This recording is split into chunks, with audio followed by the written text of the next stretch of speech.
Question है यहाँ पे जो शो कर रखा है कि कौन कौन से क्वेश्चन सीपीओ में पूछे गए हैं। ये हमारे क्वेश्चंस है।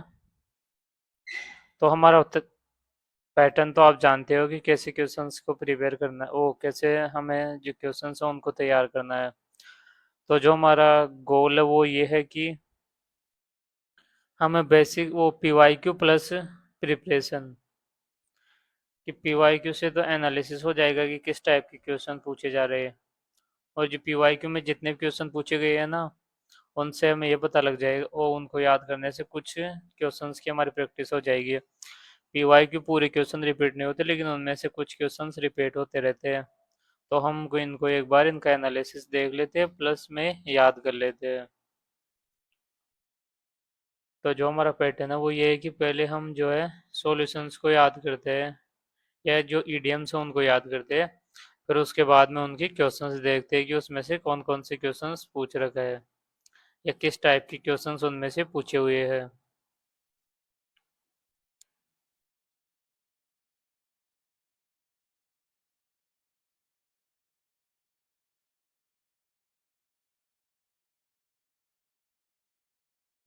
तो ये आज के हमारे क्वेश्चंस है, जो कि 25 क्वेश्चंस होने वाले हैं।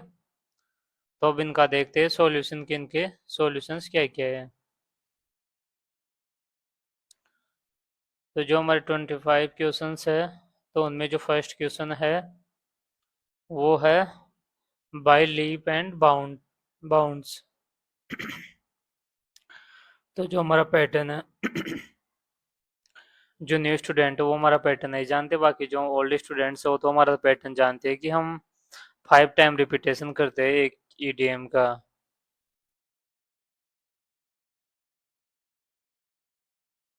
5 टाइम रिपीटेशन, कि जिससे कि वो हमें याद हो जाए।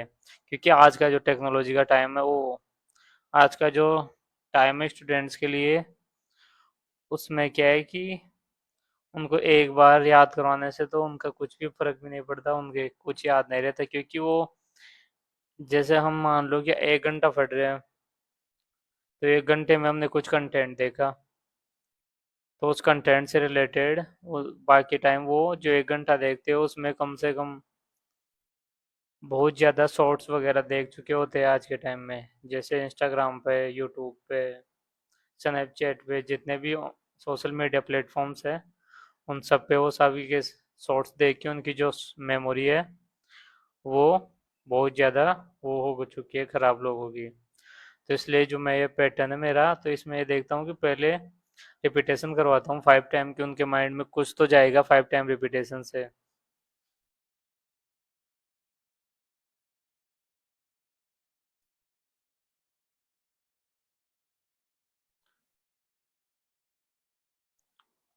तो जो ये हमारी क्लास है, इसका जो फर्स्ट क्वेश्चन है वो है बाय लीप्स एंड बाउंड्स। तो बाय लीप्स एंड बाउंड्स का मीनिंग क्या है? तो बाय लीप्स एंड बाउंड्स का मीनिंग है रैपिडली।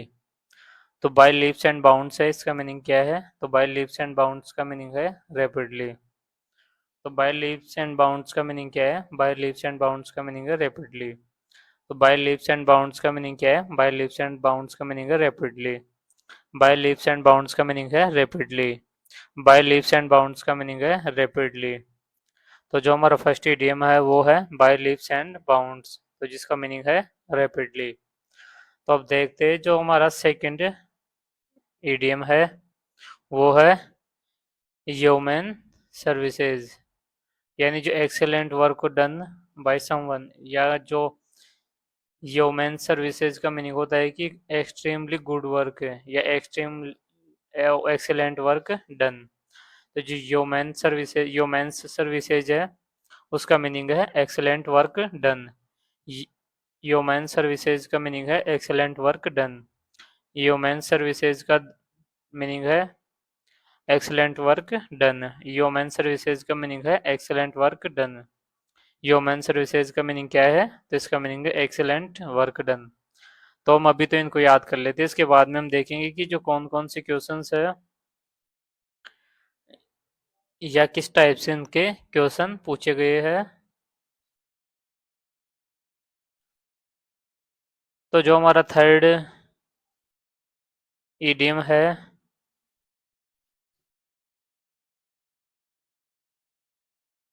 वो है skating on thin ice. Skating on thin ice का मीनिंग है कि डूइंग समथिंग रिस्की। तो जो हमारा ईडीएम है वो है स्केटिंग ऑन थिन आइस। तो जो ईडीएम है हमारा स्केटिंग ऑन थिन आइस, उसका मीनिंग क्या है? उसका मीनिंग है डूइंग समथिंग रिस्की। तो स्केटिंग ऑन थिन आइस है, इसका मीनिंग क्या है? तो स्केटिंग ऑन थिन आइस का मीनिंग है doing something risky. Skating on thin ice का मीनिंग क्या हो गया? स्केटिंग ऑन थिन आइस का मीनिंग है doing something risky.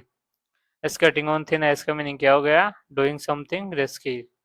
Skating on thin ice का मीनिंग क्या हो गया? Doing something on risky. Skating on ice का मीनिंग क्या हो गया? स्केटिंग ऑन थिन आइस, यानी जो पतली आइस है उस पे स्केटिंग करना। तो उसका मीनिंग हो गया कि कोई रिस्की काम करना। अब जो हमारा नेक्स्ट ईडियम है वो है बी इन सेवंथ हेवन। यानी सेवंथ हेवन, हेवन को जो हिंदी में वो स्वर्ग बोलते हैं कि कोई अब स्वर्ग, वो सातवें स्वर्ग में हो। तो बी इन सेवंथ हेवन का मीनिंग हो गया कि अगर मान लो कोई स्वर्ग में है तो वो बहुत ज्यादा हैप्पी होगा। तो to be in state of extreme happiness, यानी नॉर्मल अगर हेवन में होता तो वो हैप्पी होता, लेकिन वो सेवंथ हेवन में है यानी बहुत ज्यादा खुशी में है। तो जो उसका मीनिंग है वो है हो गया extreme happiness. To be in state of extreme happiness. तो बी इन सेवंथ हेवन का मीनिंग हो गया to be in state of extreme happiness. Be in seventh heaven यानी सातवें स्वर्ग में होना, इसका मीनिंग हो गया एक्सट्रीम हैप्पी। तो बी इन सेवंथ हेवन का मीनिंग हो गया to be in state of extreme happiness. Be in seventh heaven का मीनिंग हो गया to be in state of extreme happiness. Be in seventh heaven का मीनिंग हो गया to be in state of extreme happiness. तो अब देखिए कि हमारा नेक्स्ट ईडीएम क्या है। तो जो हमारा नेक्स्ट ईडीएम है वो है be in a tight corner. Be in a tight corner, तो आपको इसके मीनिंग से ही समझ में आ रहा होगा कि कोई बंदा किसी दिक्कत में है या किसी परेशानी में है। तो be in a tight corner यानी किसी का वो कि कोई है जो टाइट कॉर्नर में है। तो बी इन टाइट कॉर्नर का मीनिंग है इन ए डिफिकल्ट सिचुएशन। तो be in a tight corner का मीनिंग क्या हो गया? In a difficult situation. Be in a tight corner का मीनिंग क्या हो गया? Be in a tight corner का मीनिंग हो गया in a difficult situation. Be in a tight corner का मीनिंग क्या हो गया? Be in a tight corner का मीनिंग हो गया in a difficult situation. Be in a tight corner का मीनिंग क्या हो गया? Be in a tight corner का मीनिंग हो गया in a difficult situation. Be in a tight corner का मीनिंग हो गया in a difficult situation. Be in a tight corner का मीनिंग हो गया इन ए डिफिकल्ट सिचुएशन। तो अब जो हमारा नेक्स्ट ईडीएम है उसको देखें तो वो है at the drop of hat. At the drop of A hat. At the drop of A hat का मीनिंग होगा immediately. Eight the drop of hat का मीनिंग क्या होगा? Eight the drop of hat का मीनिंग होगा immediately. Eight the drop of hat, at the drop of hat इसका meaning होगा immediately. Eight the drop of A hat का meaning होगा immediately. Eight the drop of A hat का meaning होगा immediately. Eight the drop of A hat का meaning होगा immediately. Eight the drop of A hat का meaning होगा immediately. तो जो ये ईडीएम है ये थोड़ा ऐसे ईडीएम है कि ये इजीली याद नहीं रह सकता, तो इसको थोड़ा डीप से रिवीजन करना है इसका। तो गो डाउन इन फ्लेम्स, जो हमारा नेक्स्ट ईडीएम है वो है गो डाउन इन फ्लेम्स। तो गो डाउन इन फ्लेम्स का मीनिंग क्या होगा? तो गो डाउन इन फ्लेम्स का मीनिंग होगा टू फेल स्पेक्टिकुलरली। तो गो डाउन इन फ्लेम्स का मीनिंग क्या होगा? तो go down flame in flames का मीनिंग होगा टू फेल स्पेक्टिकुलरली। तो जो इसका एग्जाम्पल है वो ये है कि the project went down in flames after the team missed all their deadlines. To fail spectacularly का मीनिंग है कि कोई पूरी तरीके से फेल हो जाना। तो गो डाउन इन फ्लेम्स का मतलब कि कोई काम है जो पूरी तरीके से फेल हो गया। तो गो डाउन इन फ्लेम्स का मीनिंग हो गया टू फेल स्पेक्टिकुलरली। तो गो डाउन इन फ्लेम्स का मीनिंग हो गया टू फेल स्पेक्टिकुलरली। तो गो डाउन इन फ्लेम्स का मीनिंग हो गया टू फेल स्पेक्टिकुलरली। तो गो डाउन इन फ्लेम्स का मीनिंग क्या हो गया? To fail spectacularly. अब जो नेक्स्ट ईडीएम है वो है स्टैंड बाय समवन, यानी किसी के सहारे से खड़ा होना। स्टैंड बाय समवन, तो स्टैंड बाय समवन का जो मीनिंग है वो है support in diff stand by someone का मीनिंग हो गया किसी के सहारे से खड़ा होना या खड़ा रहना।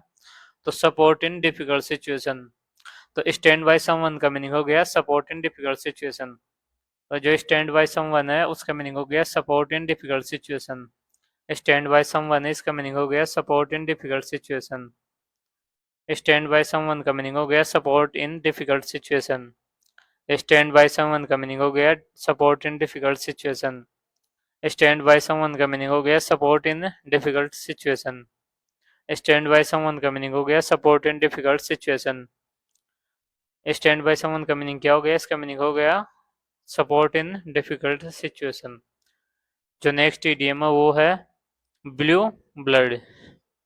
ब्लू ब्लड का मीनिंग हो गया जैसे कि कोई शाही खून हो, जैसे होता है ना, जैसे कि इसका राज से रॉयल ब्लड है, वैसे ब्लू ब्लड का मीनिंग हो गया एरिस्टोक्रेटिक लीनिएज, यानी जो एरिस्टोक्रेटिक खानदान हो गया वो हो गया वो वंशावली हो गई लीनिएज, यानी जो एरिस्टोक्रेटिक वंश से कोई हो तो उसको ब्लू ब्लड बोलेंगे हम।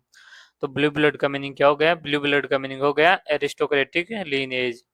तो जो ब्लू ब्लड इसका मीनिंग क्या हो गया? इसका मीनिंग हो गया एरिस्टोक्रेटिक लीनिएज। ब्लू ब्लड का मीनिंग हो गया एरिस्टोक्रेटिक लीनिएज। ब्लू ब्लड का मीनिंग क्या हो गया? एरिस्टोक्रेसी और एरिस्टोक्रेटिक। ब्लू ब्लड का मीनिंग हो गया एरिस्टोक्रेटिक लीनिएज। ब्लू ब्लड का मीनिंग क्या हो गया? ब्लू ब्लड का मीनिंग हो गया एरिस्टोक्रेटिक लीनिएज।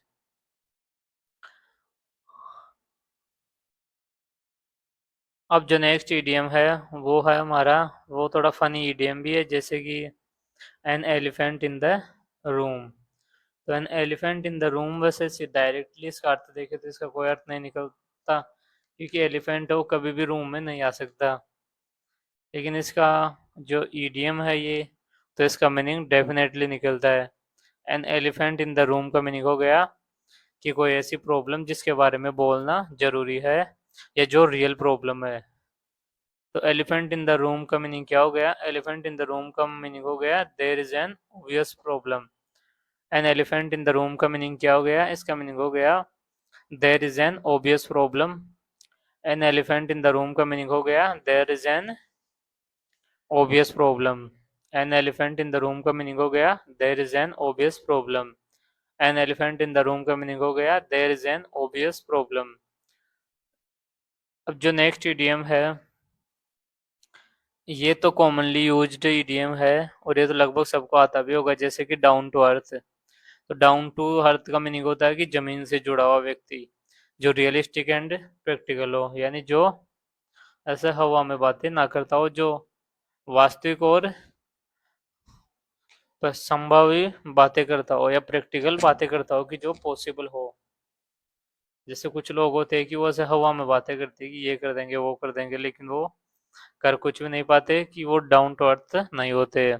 लेकिन जो डाउन टू अर्थ होता है उसका मीनिंग होता है रियलिस्टिक एंड प्रैक्टिकल। तो डाउन टू अर्थ का मीनिंग हो गया रियलिस्टिक एंड प्रैक्टिकल। तो जो डाउन टू अर्थ इसका मीनिंग हो गया रियलिस्टिक एंड प्रैक्टिकल। तो जो डाउन टू अर्थ इसका मीनिंग हो गया realistic and practical. Down to earth का मीनिंग हो गया रियलिस्टिक एंड प्रैक्टिकल। तो अब जो नेक्स्ट इडियम है वो है to take a rain check. तो टू टेक रैन चेक का मीनिंग क्या होगा? टू टेक रैन चेक का मीनिंग होगा to politely decline with the implication that they may come at a later date. To politely decline with the implication that they may come at a later date. तो जो to take a rain check है, इसका meaning क्या होगा? तो जो ये है ईडीएम हमारा टू टेक रैन चेक, इसका मीनिंग होगा टू पोलाइटली डिक्लाइन, यानी किसी को पोलाइटली मना करना, with the implication that they may come at a later date. यानी किसी को to check a rain oh to take a rain check का मीनिंग हो गया किसी को पोलाइटली मना करना और बाद में फ्यूचर डेट में आने के लिए बोलना। कि to take a rain check का मीनिंग हो गया किसी को पोलाइटली मना करना और किसी फ्यूचर डेट में आने के ओ फ्यूचर डेट के लिए बोलना, फ्यूचर डेट में आने के लिए बोलना। तो जो to take a rain check का मीनिंग हो गया to politely decline with the implication that they may come at a later in future later date. तो जो नेक्स्ट ईडियम है,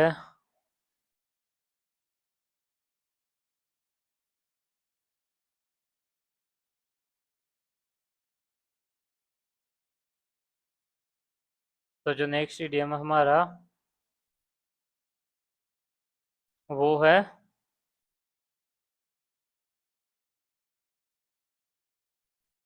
strike while the iron is hot mac.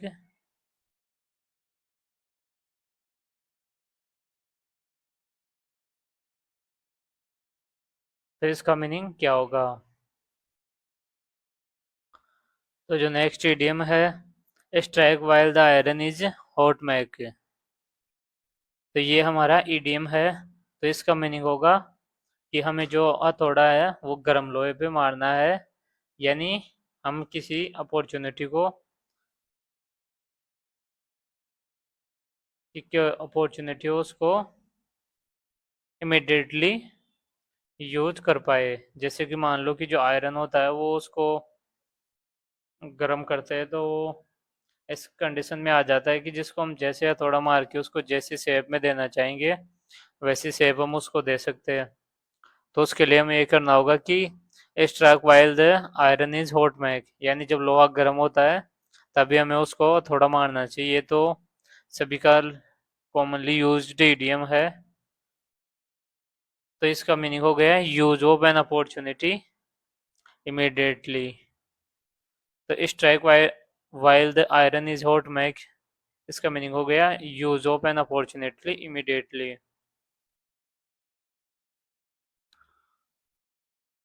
तो जो strike while the iron is hot मैक है, इसका meaning हो गया use of an opportunity immediately का मीनिंग हो गया, और strike while the iron is hot मैक का मीनिंग हो गया use of an opportunity immediately.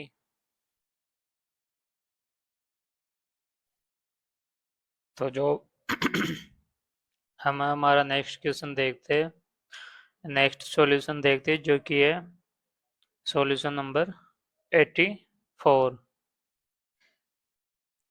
वो किस सॉल्यूशन नंबर 14 है।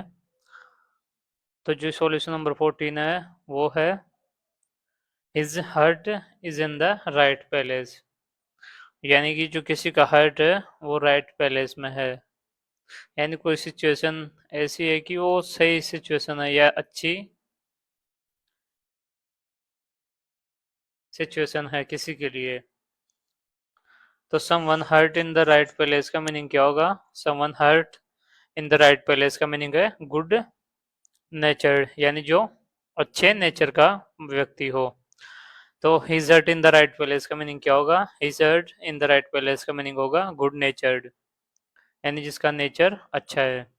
तो his heart in the right place का मीनिंग होगा good natured. His heart in the right place का मीनिंग होगा good natured. His heart in the right place का meaning होगा good natured. His heart in the right place का meaning होगा good natured. अब हम देखते हैं जो नेक्स्ट ईडीएम है हमारा वो क्या है। जो क्वेश्चन है ये सीपीओ में पूछे हुए क्वेश्चन है। तो up in a creek without a paddle, तो जो नेक्स्ट ईडीएम है वो है up in a creek without a paddle. तो up in a creek without a paddle का मीनिंग क्या है? तो इसका मीनिंग है in a difficult situation with no clear way out. यानी कोई बंदा है वो क्रीक में है और उसके पास कोई सिचुएशन पैडल नहीं है कि वहां से बाहर निकलने का। तो जो इसका मीनिंग है वो है in a difficult situation with no clear way out. तो up in a creek without a paddle का मीनिंग क्या है? तो up in a creek without paddle का मीनिंग है in a difficult situation with no clear way out. Up in a creek without a paddle का meaning है in a difficult situation with no clear way out. Up in a creek का meaning है up in a creek without a paddle का meaning है in a difficult situation with no clear way out. Up in a creek without a paddle का meaning है in a difficult situation with no clear way out. अब जो next idiom है वो हमारा जो तो वो है, तो ये तो हमारा रिपीट हो चुका है। जैसे कि पहले हमने जो सीजीएल वाले जो क्वेश्चन देख चुके हैं उसमें ये इडियम आ चुका है जिसका मीनिंग है to leave no stone unturned. तो इसका मीनिंग हो गया कि किसी पर्सन ने ऐसा कोई भी स्टोन नहीं छोड़ा है जिसको वो टर्न नहीं किया है। यानी कि उसने किसी चीज को हर पॉसिबल कोशिश कर ली है किसी काम की। तो to leave no stone unturned, तो जो इडियम है वो है to leave no stone unturned. यानी उसने सारे स्टोन्स को घुमा दिया, ऐसा कोई भी स्टोन नहीं बचा है जो उसने नहीं घुमाया है, या ऐसा कोई भी ऑप्शन नहीं बचा है कि जो उसने नहीं किया। उसने सारे ऑप्शंस जितने भी वो सारे करके देख लिए। तो to leave no stone unturned and to do everything possible to achieve something. यानी उसने to do everything possible to achieve something, यानी उसने किसी चीज को पाने के लिए जितने भी पॉसिबल वेज थे वो सारे कर लिए हैं। तो जो नेक्स्ट इडियम है हमारा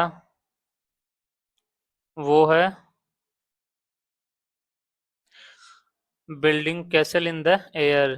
building castles in the air, तो इसका मीनिंग हो गया thinking of some impossible task. यानी जो कैसल्स है वो कोई बंदा हवा में कैसल्स बना रहा हो। तो इसका मीनिंग हो गया कि thinking of some impossible task. Building castles in the air का मीनिंग हो गया thinking of some impossible task. Building castles in the air का मीनिंग हो गया thinking of some impossible task. Building castles in the air का meaning हो गया thinking of some impossible task. Building castles in the air का meaning हो गया thinking of some impossible task. Building castle in the air का meaning हो गया thinking of some impossible task. Building castles in the air का meaning हो गया thinking of some impossible task. तो जो नेक्स्ट इडियम है वो है बाउल द चेरीज। तो बाउल द चेरीज का मीनिंग क्या हो गया? बाउल द चेरीज का मीनिंग हो गया वंडरफुल एंड प्लीजेंट। तो जो नेक्स्ट इडियम है वो है बाउल द चेरीज। तो बाउल द चेरीज का मीनिंग क्या हो गया? बाउल द चेरीज का मीनिंग हो गया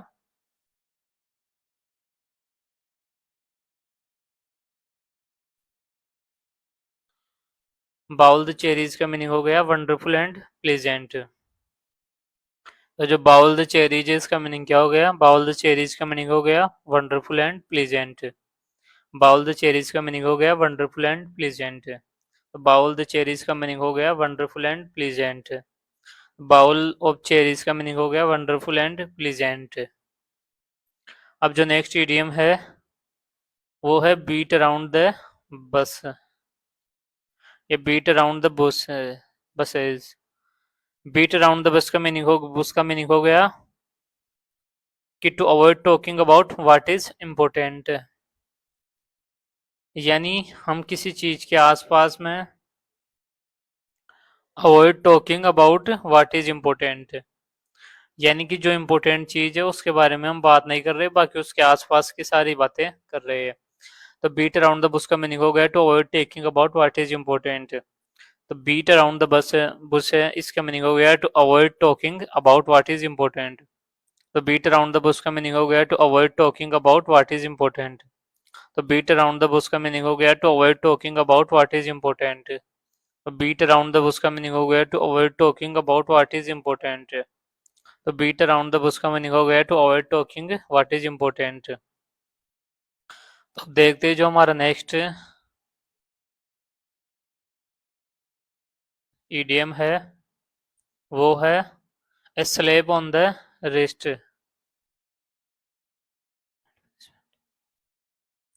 यानी जो रिस्ट है उस पे एक स्लेप मारना, या very mild punishment. A slap on the wrist का मीनिंग क्या होगा? A slap on the wrist का मीनिंग होगा ए वेरी माइल्ड पनिशमेंट, या बहुत छोटी पनिशमेंट किसी के लिए। A slap on the wrist का मीनिंग हो गया a very mild punishment. A slap on the wrist का मीनिंग हो गया a very mild punishment. A slap on the wrist का मीनिंग हो गया a very mild punishment. A slap on the wrist का मीनिंग हो गया यानी कलाई पे थप्पड़ मारना, इसका मीनिंग हो गया ए वेरी माइल्ड पनिशमेंट। जो नेक्स्ट इडियम है वो है nervous of steel, nerves of steel, यानी किसी की जो नर्व्स है वो स्टील की है, तो इसका मीनिंग हो गया कि वो एब्सेंस, वो जो फियर और एंग्जाइटी से जिसके अंदर प्रेजेंट नहीं हो, यानी जिसकी जो नर्व्स है वो स्टील की बनी हुई है, तो इसका मीनिंग हो गया कि वो फियर और एंग्जाइटी जिसके अंदर प्रेजेंट ना हो। तो नर्व्स ऑफ स्टील का मीनिंग हो गया एन एब्सेंस ऑफ फियर और एंग्जाइटी, यानी जिसको डर और एंग्जाइटी नहीं हो। तो नर्व्स ऑफ स्टील का मीनिंग हो गया एन एब्सेंस ऑफ फियर और एंग्जाइटी। नर्व्स ऑफ स्टील का मीनिंग हो गया एन एब्सेंस ऑफ फियर और एंग्जाइटी। तो नर्व्स ऑफ स्टील का मीनिंग हो गया एन एब्सेंस ऑफ फियर और एंग्जाइटी। तो अब जो नेक्स्ट ईडीएम है उसको देखे तो वो है between the devil and the deep blue sea. कि मान इसका जो idiom between the devil and the deep blue sea, कि हमारे पास में दो सिचुएशन है जिसमें एक में तो डेविल है और एक में है डीप ब्लू सी, तो हमें उन दोनों में से एक चीज को चुनना है। तो जिसका आंसर वो हो गया to be in dilemma to choose, यानी उसको चूज करने में दिक्कत हो रही है कि मुझे कौन सा ऑप्शन इनमें से चुनना चाहिए, डेविल को चुनना चाहिए या डीप ब्लू सी को चुनना चाहिए। तो between the devil and the deep blue sea का मीनिंग हो गया to be in dilemma to choose, यानी किसी को चूज करने में डायलेमा है कि उसको किस चीज को चुनना चाहिए। To be dilemma to choose between the devil and the deep blue का मीनिंग हो गया to be in dilemma to choose between the devil and the deep blue sea का मीनिंग हो गया to be in dilemma to choose. अब जो next idiom है वो है have your head in clouds. Have your heads, तो इस सेंटेंस में तो वो है head in the clouds, head in the clouds. Have your head in the clouds इसका मीनिंग हो गया इन नॉट पेइंग अटेंशन, यानी किसी चीज में ध्यान न देना।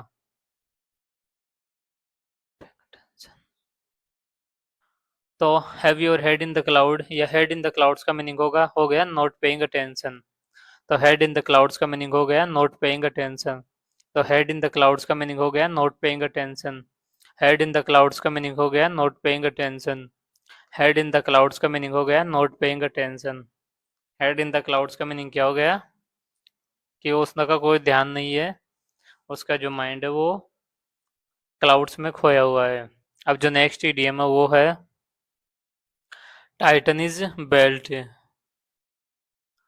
तो टाइटन इज बेल्ट का मीनिंग हो गया to spend less and live more carefully. तो टाइटन इज बेल्ट का मीनिंग हो गया to spend less and live more carefully. Tighten is belt का मीनिंग हो गया to spend less and live more carefully. Tighten is belt का meaning हो गया to live, to spend less and live more carefully. Tighten is belt का meaning हो गया to spend less and live more carefully. अब जो next idiom है वो है ए बर्ड्स आई व्यू, यानी किसी पक्षी की आंख का व्यू है, तो इसका मीनिंग क्या होगा? ए बर्ड्स आई व्यू का मीनिंग हो गया a clear, a clear impression of what is happening. A bird's eye view का मीनिंग हो गया a clear impression of what is happening. A bird's eye view का meaning हो गया a clear impression of what is happening. A bird's eye view का meaning हो गया a clear impression of what is happening. A bird's eye view का meaning हो गया a clear impression of what is happening. A bird's eye view का meaning हो गया a clear impression of what is happening. A bird's eye view का meaning हो गया a clear impression of what is happening.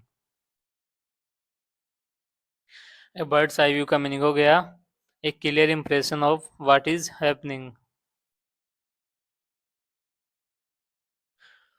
तो ये जो हमारे आज के क्वेश्चन है 25, तो ये हमने इनके सॉल्यूशन देख चुके हैं। अब इनके क्वेश्चंस देखते हैं। तो जो ईडियम्स है हमारे एक बार इनका रिकॉल कर लेते हैं। तो टेक ए रेन चेक, तो इसका मीनिंग हो गया to politely decline with the implication that they may come at later date. By leaps and bounds का मीनिंग हो गया रैपिडली। ह्यूमन सर्विसेज का मीनिंग हो गया excellent work done. Thin ice का मीनिंग हो गया कि in controversy doing something risky. Skating on thin ice का मीनिंग हो गया doing something risky. Skating on thin ice का मीनिंग क्या हो गया doing something on risky. Been seventh का मीनिंग हो गया very happy. Been tight corner का मीनिंग हो गया difficult situation. At the drop of head का मीनिंग हो गया immediately. Go down in flames का मीनिंग हो गया to fail spectacularly. Stand by someone का मीनिंग हो गया support in difficulties time. Blue blood का मीनिंग हो गया एरिस्टोक्रेटिक लीनेज। तो अब जो हमारे क्वेश्चंस देखते हैं और जो आप अपना आंसर है वो कमेंट में लिख सकते हो कि जब तक हम क्वेश्चन देखते हैं तब तक।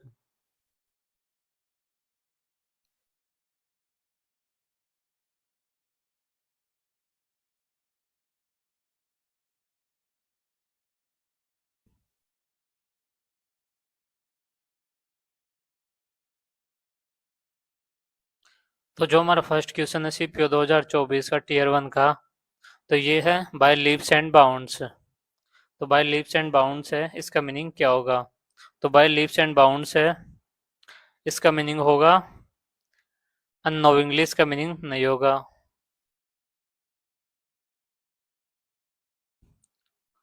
नॉर्मली इसका मीनिंग नहीं होगा। स्लोली इसका मीनिंग नहीं होगा। जो आप अपना आंसर हो कमेंट सेक्शन में लिख सकते हो। तो जो नेक्स्ट इडियम है वो है ह्यूमन सर्विसेज। तो जो ह्यूमन सर्विसेज है इसका मीनिंग क्या होगा? तो नेक्स्ट इडियम है हमारा ह्यूमन सर्विसेज। जो फर्स्ट था वो था बाय लीव्स एंड बाउंड्स। तो ह्यूमन सर्विसेज का मीनिंग होगा प्रोडेंटल सर्विसेज नहीं होगा। वर्किंग अंडर ए क्रूअल मास्टर नहीं होगा। ए थैंकलेस एंड टेडियस जॉब नहीं होगा। तो अब तक आपने अपना आंसर कमेंट में लिख दिया होगा। तो बाय लीव्स एंड बाउंड्स का मीनिंग है रैपिडली। तो बाय लीव्स एंड बाउंड्स का मीनिंग क्या है? बाय लीव्स एंड बाउंड्स का मीनिंग है रैपिडली। तो जो बाय लीव्स एंड बाउंड्स इसका मीनिंग क्या है? बाय लीव्स एंड बाउंड्स का मीनिंग है रैपिडली। अब जो नेक्स्ट ईडियम है ह्यूमन सर्विसेज, इसका मीनिंग है excellent work done. Human services का मीनिंग है excellent work done. Human services का मीनिंग है एक्सीलेंट वर्क डन। अब जो नेक्स्ट क्वेश्चन है वो है स्केटिंग ऑन थिन आइस। तो जो स्केटिंग ऑन थिन आइस का मीनिंग क्या हो गया कि थिन आइस के ऊपर स्केटिंग कर रहा, मतलब कोई रिस्की काम कर रहा है। जो नेक्स्ट इडियम है वो है बी इन सेवंथ हेवन। तो बी इन सेवंथ हेवन का मीनिंग क्या होगा? तो जो बी इन सेवंथ हेवन है इसका मीनिंग होगा कि एक्सट्रीम हैप्पीनेस हो, कोई बहुत ज़्यादा खुश हो, तो वो इसका मीनिंग होगा to be in a state of extreme happiness. Skating on thin ice, skating on thin ice का मीनिंग हो गया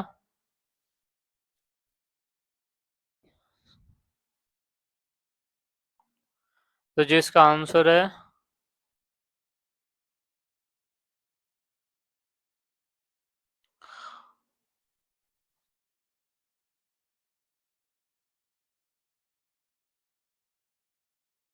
तो he was on thin ice after making a controversial statement. And skating on ice, thin ice का meaning हो गया इन risky situation, कि उसने जो कंट्रोवर्शियल स्टेटमेंट के बाद में जो है वो रिस्क की सिचुएशन में आ गया है, तो जिसका आंसर वो है ए। तो स्केटिंग ऑन थिन आइस का मीनिंग हो गया इन रिस्की सिचुएशन, यानी कंट्रोवर्शियल स्टेटमेंट के बाद में वो रिस्की सिचुएशन में आ गया है। तो अब जो नेक्स्ट क्वेश्चन है वो है हमारा, तो जो हमारा क्वेश्चन है इसमें सॉल्यूशन दे रखा है ईडीएम का, जो कि है in a difficult situation, EDM का सॉल्यूशन है। और हमें जो ईडीएम है वो फाइंड आउट करना है कि ईडीएम क्या है। तो जो in a tight corner give a cold shoulder वो ईडीएम नहीं है। बोल्ट फ्रॉम द ब्लू इसका मीनिंग होता है sudden. Pull the last straw इसका मीनिंग होता है कि हमारे पास कोई लास्ट कोर्स ऑफ एक्शन बची हो करने के लिए, वो होती है। गिव ए कोल्ड शोल्डर का मीनिंग होता है कि किसी को सपोर्ट देना या उससे रिलेटेड कुछ। बी इन टाइट कॉर्नर, तो जिसका राइट आंसर होगा इन डिफिकल्ट सिचुएशन, इसका मीनिंग होता है be in a tight corner. Be in a tight corner. तो जो नेक्स्ट ईडीएम है वो है at the drop of hat, यानी hat at the drop of hat का मीनिंग हो गया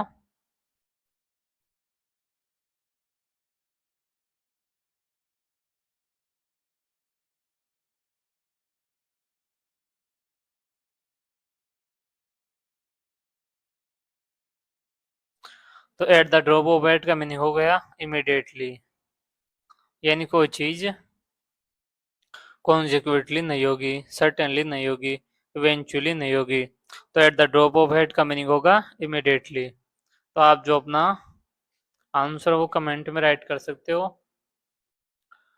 तो जो हमारा नेक्स्ट क्वेश्चन है वो है क्वेश्चन नंबर 7, और वो है गो डाउन इन फ्लेम्स। तो गो डाउन इन फ्लेम्स का मीनिंग आप कमेंट में राइट करिए, तब तक हम इसके ऑप्शंस देखते हैं और नेक्स्ट देखते हैं। Identify the meaning of the idiom in the given situation, I will always stand up by my friend. तो स्टैंड अप फॉर समवन जो हमारा नेक्स्ट मीनिंग है, तो इसमें मीनिंग दे रखा है और इसमें ईडीएम दे रखा है डायरेक्ट।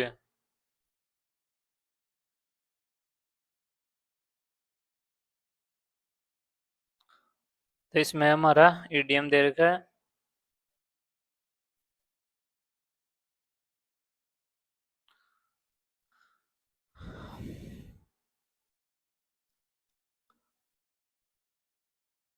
तो ये भी, इसमें भी हमारा जो है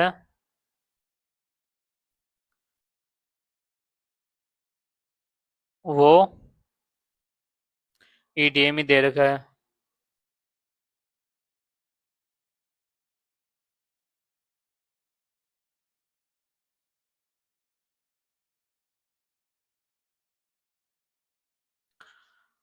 तो गो डाउन इन फ्लेम्स का मीनिंग क्या होगा? तो गो डाउन इन फ्लेम्स का मीनिंग होगा टू डिस्ट्रॉय कंप्लीटली। तो गो डाउन इन फ्लेम्स का मीनिंग टू डिस्ट्रॉय कंप्लीटली नहीं होगा, टू क्रेश एंड बर्न नहीं होगा, टू बर्न डाउन कंप्लीटली नहीं होगा। तो जो गो डाउन इन फ्लेम्स है इसका मीनिंग होगा टू फेल स्पेक्टिकुलरली। तो गो डाउन इन फ्लेम्स का मीनिंग हो गया टू फेल स्पेक्टिकुलरली। तो जो नेक्स्ट इडियम हमारा stand by my friend stand by someone है, तो इसका मीनिंग क्या हो गया? इसका मीनिंग हो गया बी इन ए क्यू नहीं होगा, वर्क टुगेदर नहीं होगा, स्टैंड नेक्स्ट टू नहीं होगा। तो स्टैंड बाय समवन इसका मीनिंग हो गया सपोर्ट इन डिफिकल्ट सिचुएशन। तो स्टैंड बाय माय फ्रेंड वो स्टैंड बाय समवन यानी किसी के लिए खड़ा होने का मीनिंग हो गया सपोर्ट इन डिफिकल्ट सिचुएशन। तो सपोर्ट इन डिफिकल्ट सिचुएशन। अब जो नेक्स्ट ईडीएम है वो है हमारा ब्लू ब्लड। तो जो नेक्स्ट ईडीएम है वो है ब्लू ब्लड। तो जो only those having blue blood can dethrone to evil autocrat and restore equilibrium, यानी जो इस जिनका एरिस्टोक्रेटिक ब्लड है या लीनिएज है, वही एविल ऑटोक्रेट्स को यानी जो बुरे रूलर है उनको डिथ्रोन यानी उनको वो अपने थ्रोन से उठा के वहां पे इक्विलिब्रियम यानी सामंजस्य बैठा सकते हैं। तो ब्लू ब्लड का मीनिंग क्या होगा? तो जो नेक्स्ट ईडियम है, तो ब्लू ब्लड का मीनिंग बेटर रिलेशंस नहीं होगा, विजिलेंट नेचर नहीं होगा, पॉलिटिकल आइडियोलॉजी नहीं होगा। तो जो आप अपना आंसर है वो कमेंट में लिख सकते हो। Ignoring his father's warning he said N elephant in the room. N elephant in the room हमारा नेक्स्ट ईडियम है, तो इसका मीनिंग क्या होगा? तो इसका मीनिंग होगा कि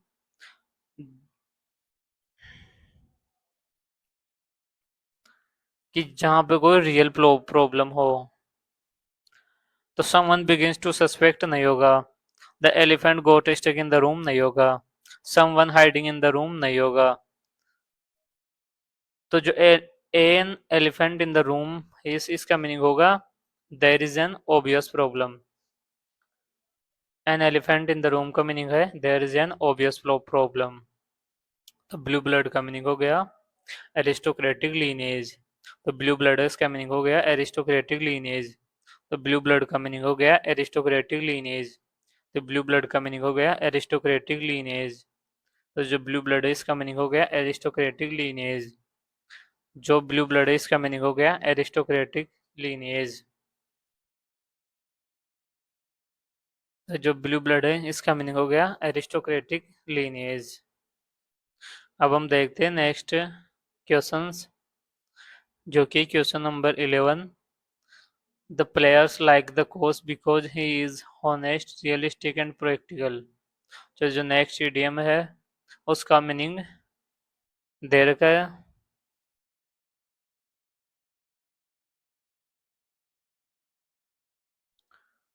तो नीचे हमारे को क्वेश्चन में उसका ईडीएम का मीनिंग दे रखा है और नीचे उसके ईडीएम दे रखा है। तो जो नेक्स्ट क्वेश्चन है उसमें ईडीएम का मीनिंग दे रखा है, जो कि है ऑनेस्ट रियलिस्टिक एंड प्रैक्टिकल है, यानी realistic and practical in dealing with them. तो जो रियलिस्टिक एंड प्रैक्टिकल है इसका मीनिंग क्या होगा? तो जो हमारा क्वेश्चन ये है कि the player like the coach, यानी जो प्लेयर्स है वो कोच के जैसे, बिकॉज जो कोच है वो हॉनेस्ट है, रियलिस्टिक है एंड प्रैक्टिकल है इन डीलिंग विद देम। तो जो रियलिस्टिक एंड प्रैक्टिकल इसका मीनिंग क्या होगा? तो जो रियलिस्टिक एंड प्रैक्टिकल इसका इडियम होगा डाउन टू अर्थ। तो जो रियलिस्टिक एंड प्रैक्टिकल इसका मीनिंग हो गया डाउन टू अर्थ। तो अब जो नेक्स्ट क्वेश्चन है उसमें हम देखते हैं कि हमारा ईडीएम या ईडीएम का आंसर दे रखा है क्या है। तो I invited them to my anniversary dinner but they had other plans, so they decided to politely decline with the implication that they may come at a later date। यानी जो हमारा next idiom है उसमें भी EDM का meaning दे रखा है, जो कि है to politely decline with the implication that they may come at a later date। तो जो इसका मीनिंग है, इसका ईडीएम है वो है to take a rain check, यानी किसी को पोलाइटली मना करना कि हम और किसी डेट को आ जाएंगे। To take a rain check का मीनिंग हो गया to politely decline with the implication on they may come at a later date. अब जो नेक्स्ट ईडीएम है, नेक्स्ट क्वेश्चन हमारा उसको देखे तो वो है क्वेश्चन नंबर 13। तो जो क्वेश्चन नंबर 13 है उसमें जो देखते हैं कि उसमें ईडीएम है वो हमारे क्वेश्चन में दे रखा है। तो ईडीएम है बीट अराउंड द बुश। तो it is important to take this opportunity to make a name of yourself, beat around the bush. तो बीट अराउंड द बुश का मीनिंग हो गया कि not talking about real problem.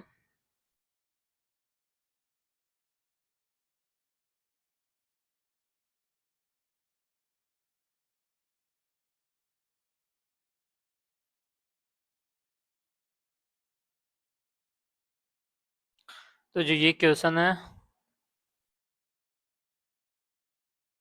तो इसमें जो इसके ऑप्शन है ये इसके ऑप्शन शायद गलत है, तो ये क्वेश्चन छोड़ दो, हम देखते हैं नेक्स्ट क्वेश्चन। तो he is very strict with his students but good नेचर्ड। तो जो गुड नेचर्ड है ये किसी ईडीएम का मीनिंग है।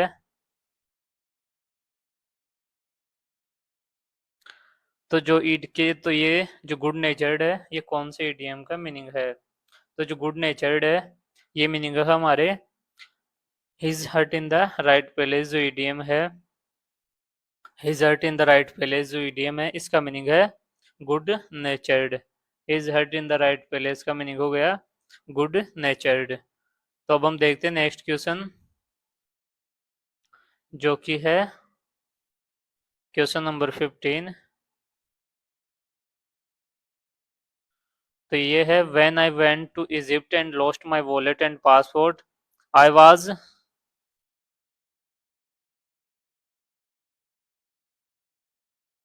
कि वो जब इजिप्ट गया था तो ऐसी सिचुएशन में फंस गया था कि उसका लॉस्ट वॉलेट और पासपोर्ट खो गया था। तो इस वजह से वो ऐसी सिचुएशन में फंस गया था कि वहां से ना तो निकल पा रहा था, ना निकलने का कोई रास्ता दिख रहा था उसको। तो जो इससे रिलेटेड जो ईडीएम है वो rolling my sleeves, rolling up my sleeves नहीं है। Working my fingers to the bone नहीं है। Putting my nose to the grindstone नहीं है। तो जो उससे रिलेटेड मीनिंग है वो है up in a creek without a pedal. यानी ऐसी सिचुएशन में फंसना कि जहां से निकलने का भी कोई तरीका ना हो। तो जो अब नेक्स्ट ईडीएम है वो है to leave no stone unturned. यानी to leave no stone unturned का मीनिंग है to do everything possible to achieve something. यानी उसने किसी चीज को पाने के लिए ऐसी कोई सिचुएशन या ऐसा कोई काम नहीं बचा है जो उसने नहीं किया हो। तो to leave no stone unturned का मीनिंग हो गया कि try everything every possible way, to try everything every possible way to achieve something, to do everything possible to achieve something. अब जो नेक्स्ट इडियम है वो नेक्स्ट क्वेश्चन हमारा वो है जॉन वाज ऑलवेज स्पेस यहाँ पे about becoming a millionaire without doing any hard work. यानी कि जो ईटिंग लाइक ए हॉर्स इसका मीनिंग नहीं होगा। यानी जो जॉन है वो ऐसे इमेजिनरी काल्पनिक दुनिया में रहता है कि ऐसे ही अपने विचार ख्याल बनाते रहते हैं कि मैं मिलियनर बनूंगा, लेकिन वो कोई हार्ड वर्क नहीं करता है। तो ईटिंग लाइक ए हॉर्स इसका मीनिंग नहीं होगा। Having an S up his sleeves नहीं होगा। स्टॉर्म इन टीक अप इसका मीनिंग नहीं होगा। तो building castles in the air है, ये यहाँ पे सूट करेगा इस ऑप्शन में, क्योंकि जो building castles in the air का मीनिंग हो गया कि समथिंग इमेजनरी वो is not real things about. यानी कि कोई पर्सन है वो इमेजनरी काल्पनिक चीजें अपने माइंड में बना रहा है, लेकिन रियल में ऐसा कुछ भी नहीं है। तो building castles in the air का मीनिंग ये हो गया है, तो वो यहाँ पे सूट करेगा।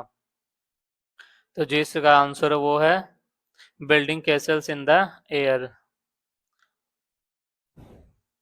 तो अब जो नेक्स्ट क्वेश्चन है हमारा वो है क्वेश्चन नंबर 18। तो जो क्वेश्चन नंबर 18 है वो है it is Christmas and everything looks so beautiful it makes me believe that life is wonderful and pleasant. तो जो हमारा नेक्स्ट क्वेश्चन है इसमें ईडीएम का मीनिंग दे रखा है, जो कि है वंडरफुल एंड प्लीजेंट। तो जो वंडरफुल एंड प्लीजेंट है उसका ईडीएम क्या है? तो जो उसका ईडीएम है वो है life is bowl of cherries. तो वंडरफुल एंड प्लीजेंट का ईडीएम है bowl of cherries. Bowl of cherries का मीनिंग है wonderful and pleasant. Bowl of cherries का मीनिंग है वंडरफुल एंड प्लीजेंट। तो बाउल ऑफ चेरीज का मीनिंग है वंडरफुल एंड प्लीजेंट। तो अब हम देखिए जो नेक्स्ट क्वेश्चन है हमारा क्वेश्चन नंबर 19। तो इसमें डायरेक्ट ईडीएम दे रखा है और हमें बस उसका आंसर निकालना है। तो जो नेक्स्ट ईडीएम है वो है बीट अराउंड द बुश। यानी बीट अराउंड द बुश का मीनिंग होगा to talk something to avoid talking about what is important. यानी कि ये मैं बोला था ना कि जो पहले जो क्वेश्चन था वहां पे वो मिस्टेक हो गई थी कि उसके ऑप्शंस वो क्वेश्चन वहां पे गलत डल गया था, जो कि था हमारा कौन सा क्वेश्चन, ये। तो बीट अराउंड द बुश है इसका मीनिंग इन चारों ऑप्शंस में से।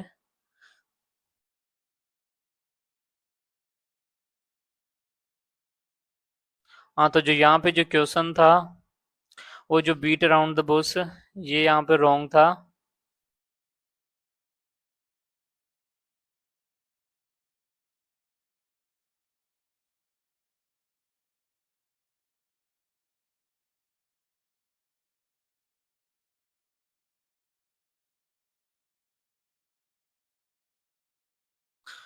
तो यहाँ पे जो क्वेश्चन है, तो ये ईडीएम यहाँ पे नहीं होगा यूज।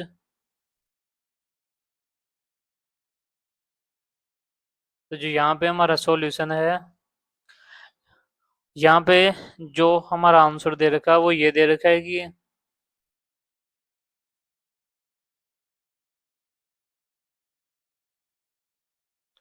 तो जो ये सेंटेंस था यहाँ पे बीट अराउंड द बस, ये यहाँ पे रॉन्ग था। तो हमारे पास जो सॉल्यूशन है वो ये है, it is important to take this opportunity for yourself. यानी किसी अपॉर्चुनिटी को राइट टाइम पे एक्सेप्ट करना। It is important to take this opportunity for yourself. तो जो इसका मीनिंग होगा, इसका इडियम होगा, strike while the iron is hot. तो strike while the iron is hot है, ये हमारा इडियम हो गया, जिसका मीनिंग हो गया take this opportunity, it is for yourself. यानी किसी अपॉर्चुनिटी को एक्सेप्ट करने का राइट प्लेस। यानी जो जब लोहा जब गर्म होता है उसी पे थोड़ा मारा जाता है कि जब अपॉर्चुनिटी की सिचुएशन अच्छी हो तो तब हम, जब हमारे पास अपॉर्चुनिटी हो तो हमें उसे एक्सेप्ट करना चाहिए। और जो ये हमारा बीट अराउंड द बुश, तो इसका मीनिंग हो गया avoid talking about the real issue. यानी कि जो रियल बात हो उसके बारे में तो हम बात ना कर रहे हो, उसके आसपास की सारी बातें कर रहे हो। तो to avoid talking about what is important, तो ये हो गया बीट अराउंड द बुश का मीनिंग। अब जो नेक्स्ट इडियम है वो है we need to make sure that criminals like these gets more from the authorities than we need to make sure that criminals like these get more from the authorities than a policeman very mild punishment। तो जो next question है उसमें हमें EDM का answer दे रखा है, जो कि है अ वेरी माइल्ड पनिशमेंट, और नीचे ऑप्शंस है, हमें उसमें से ईडीएम फाइंड आउट करना है। तो taste of their own medicine नहीं होगा, एन एक्स टू ग्राइंड ये भी नहीं होगा, ब्लेसिंग इन डिस्गाइज ये भी हमारा ईडीएम नहीं होगा। तो जो हमारा ईडीएम होगा वो होगा a slap on the wrist. A slap on the wrist का मीनिंग होगा a very mild punishment.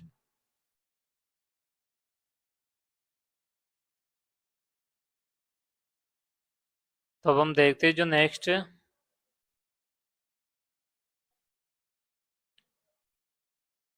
Next question है, क्वेश्चन नंबर 21। तो जो क्वेश्चन नंबर 21 है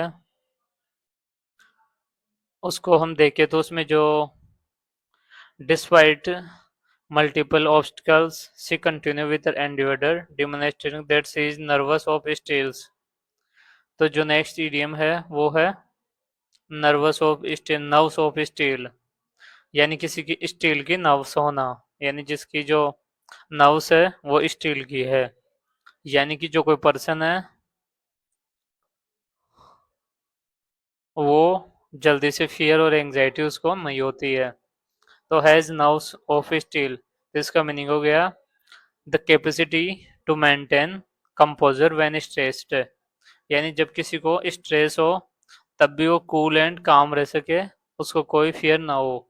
यानी उसकी जो नर्व्स है वो स्टील की है। इस नर्व्स ऑफ स्टील का मीनिंग हो गया the capacity of maintaining composure when the stressed. अब जो नेक्स्ट है क्वेश्चन नंबर 22, वो है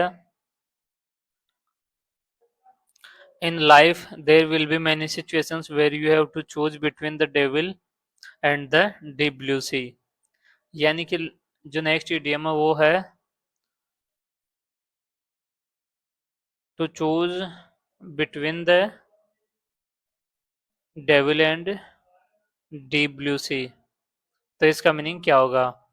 तो जो to choose between the devil and the deep blue sea, इसका मीनिंग होगा to be in dilemma, to choose, to be in good condition. Oh, to choose between the devil and the deep blue sea का जो meaning है वो होगा to be in dilemma, to choose. यानी जो कोई पर्सन है वो डायलेमा में है, चूज नहीं कर पा रहा है कि उसको क्या चूज करना चाहिए। अब तो जो नेक्स्ट क्वेश्चन हमारा वो है, उसमें जो इडियम है वो है have your head in the cloud. यानी किसी का हेड है जो क्लाउड में होना, या कोई पर्सन है जो किसी चीज में अटेंशन नहीं देना। तो जो इसका आंसर है वो है,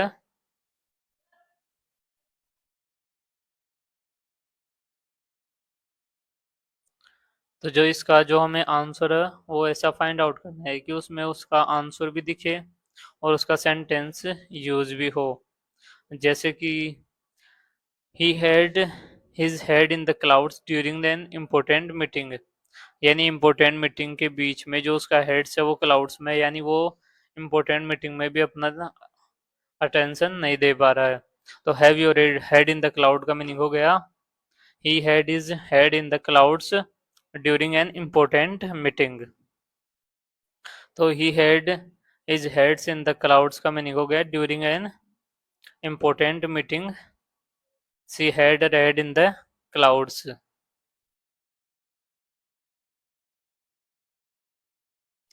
तो जब हमारा सेकंड लास्ट क्वेश्चन आज का वो है after his business failed he had to reduce spending and adjust to a frugal lifestyle।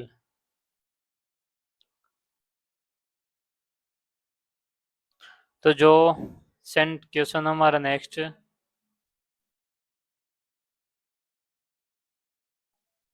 तो उसमें जो ये दे रखा है कि उसका बिजनेस फेल हो गया तो उसको अपनी स्पेंडिंग्स कम करना होगा और अपनी जो लाइफ स्टाइल है उसको थोड़ा चेंज करना होगा। तो जो इसका ईडियम है वो है टाइटन हिज बेल्ट।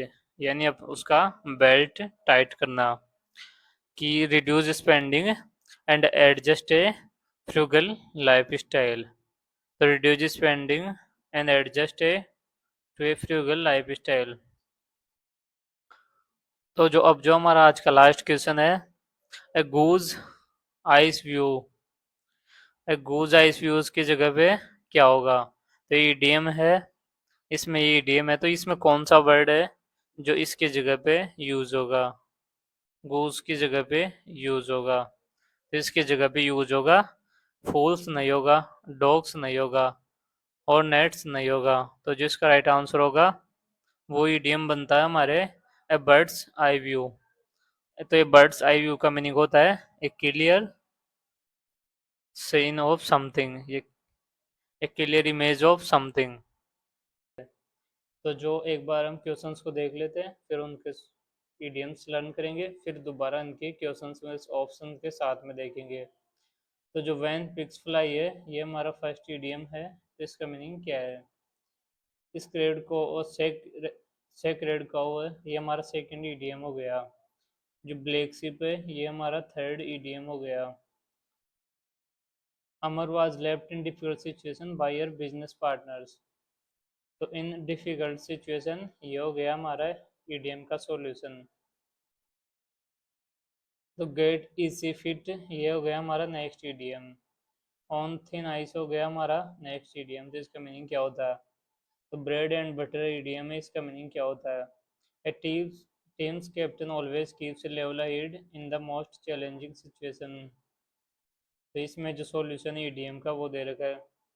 तो जो next keep your pants up, जो नेक्स्ट ईडीएम है वो है हमारा keep your pants up on, keep your pants on. जो नेक्स्ट है निप इन द बड, तो ये तो आपने सुना हुआ होगा कि निप इन द बड का मीनिंग क्या होता है? इन किसी चीज़ को स्टार्टिंग में जो बन रही हो तभी उसको ख़त्म कर देना।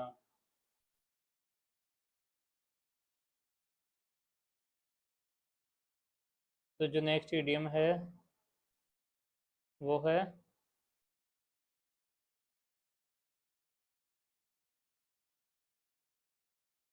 I sent the agreement or for them to sign to the ball is in now in their court.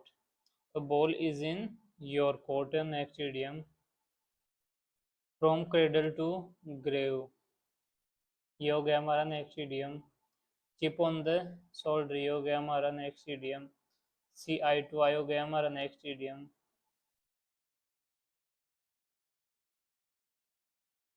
Extensive mastering of the English language allowed him to write eloquently. तो जो राइट इलेक्वेंटली ये हो गया हमारा नेक्स्ट ईडियम का meaning है या अर्थ ये हम बाद में देखेंगे. When our principal said she was leaving the company, I played out the opportunity to fill the job. At last hour यानी किसी चीज़ के लास्ट टाइम पे. The best of both world's ये भी सुना होगा कि जो सभी सिचुएशंस के लिए सही हो. ये स्पेस वाला है. Break back to back. Back to back का मीनिंग होता है कंटिन्यूस या मैक वेव्स. जो नेक्स्ट है वो है मैक वेव्स का मीनिंग क्या हो गया. अब द एंड का मीनिंग अब द एंड का मीनिंग क्या हो गया. The cat in the cradle. तो जो केट इन द क्रेडल का मीनिंग क्या हो गया. Bring to book. Bring to book का मीनिंग हो गया कि टू कैलकुलेशन से रिलेटेड हो गया है कि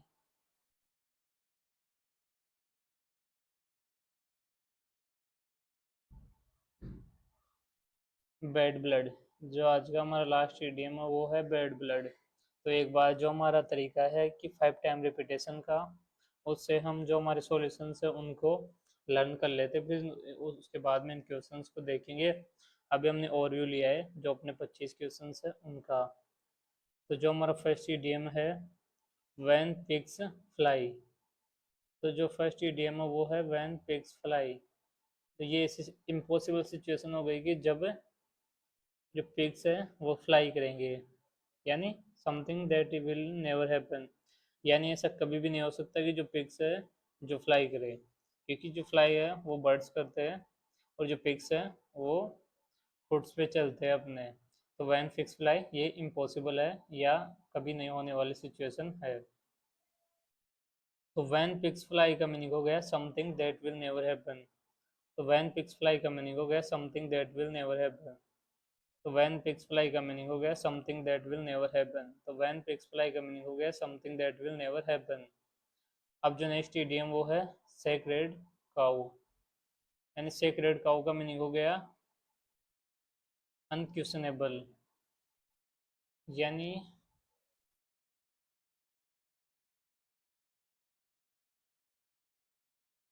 कि जिसके बारे में हम कोई क्वेश्चन ना कर सके.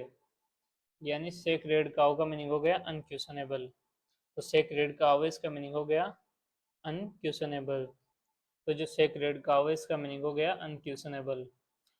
जैसे कि एग्जांपल देखिए in their family the old traditions are treated like a sacred cow. तो जो सेक्रेड काउ का मीनिंग हो गया अनक्वेश्चनेबल. सेक्रेड काउ का मीनिंग क्या हो गया अनक्वेश्चनेबल. अब जो नेक्स्ट इडियम है वो है ब्लैक शिप.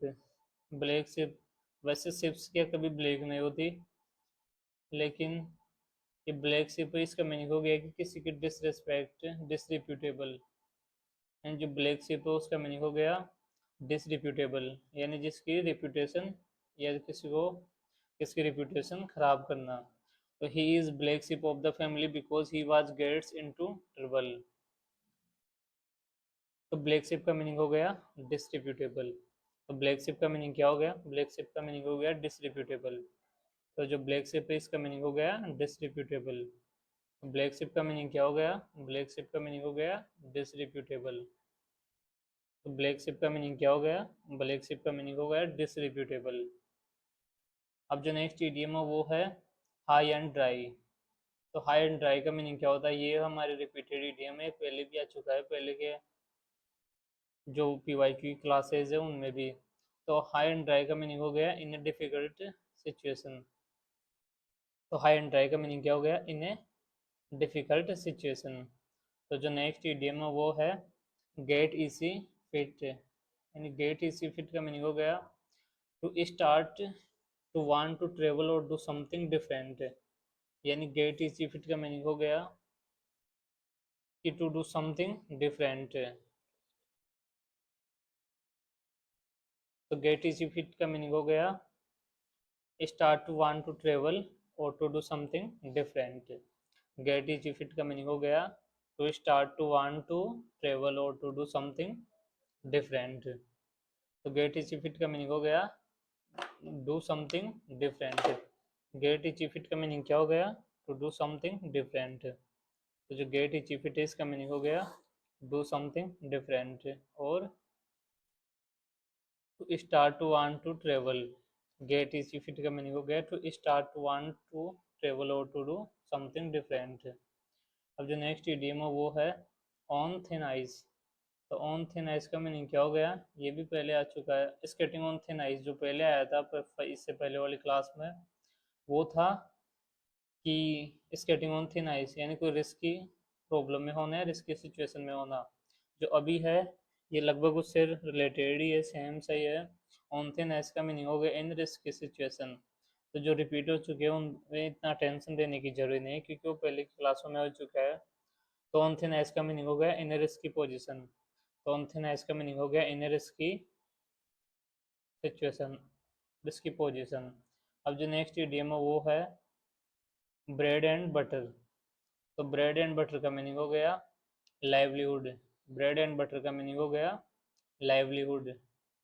तो ब्रेड एंड बटर यानी कोई बंदा है वो सिर्फ अपनी लाइफ है वो ब्रेड एंड बटर जितना ही कमा पा रहा है, यानी कि उसकी सिर्फ लाइवलीहुड की बेसिक जरूरतें पूरी हो रही है, उसको ब्रेड एंड, हाँ ब्रेड एंड बटर का मीनिंग हो गया livelihood.